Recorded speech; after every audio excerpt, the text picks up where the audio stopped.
Hi everybody, welcome to another episode of Fishkeeping Jamaica. Welcome to my channel, Rally here. Welcome to another in my series, Fishkeepers are creators. Now today I'm looking at finding your niche. Now a lot of persons are in the fish tubing hobby. When I say fish tubing, meaning that you have been keeping fish at home, but you have been keeping several different type of fish, right? But you want to actually make it on YouTube as a really awesome fish keeper. At times it works out best if you settle for that niche area of specialization, should I say, the area of fish keeping that you specialize in, whether it be a specific feature of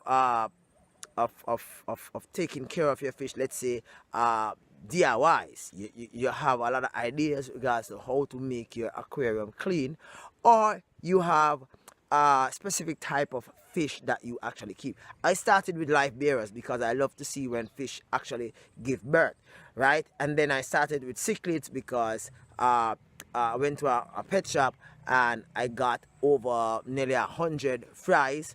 I think it was Jack Dempsey, and I just loved the way in which they actually moved, and I started to keep cichlids after that.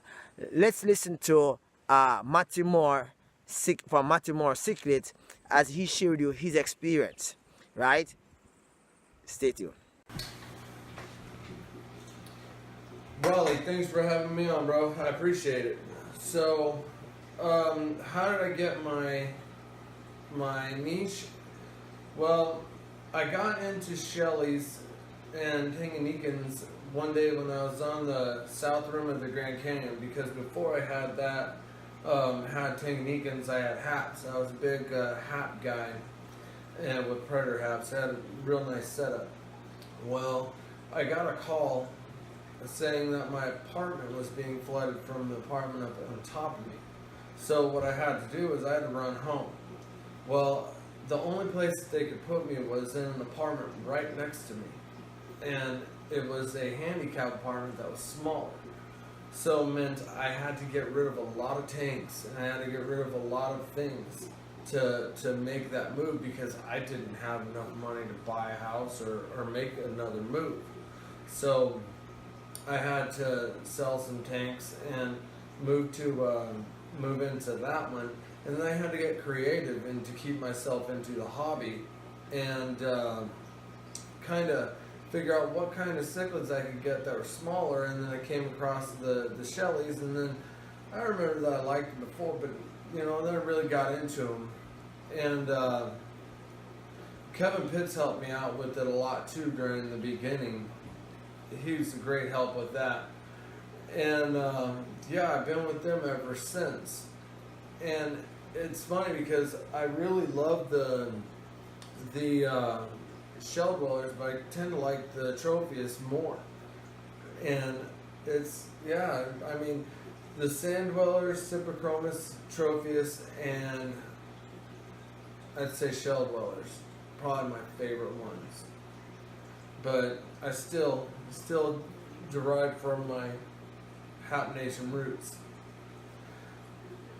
I appreciate you having me on, Raleigh.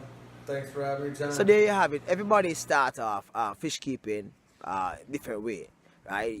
Your mommy carried you to the pet shop, and you bought this goldfish, you bought guppy, you bought livebearers, other livebearers, that is, like molly, swordtail, whatever, right? And you get a lightning for a specific type of fish. Or probably you are watching a channel, probably watching my channel for the first time.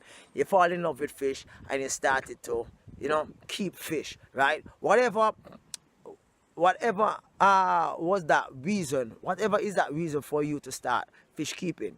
If you want to be a good fish tuber, you have to settle down with that niche market, concentrate on that, and work it, as they would say in the parties. Work it so that it works for you, and don't try to go all over the place by looking at different type of fish species. After you have actually gained a certain level of viewership, subscriber, and audience retention, then probably you can switch to other areas of interest. But for now, let's stick to your niche. Peace out. Catch you next time.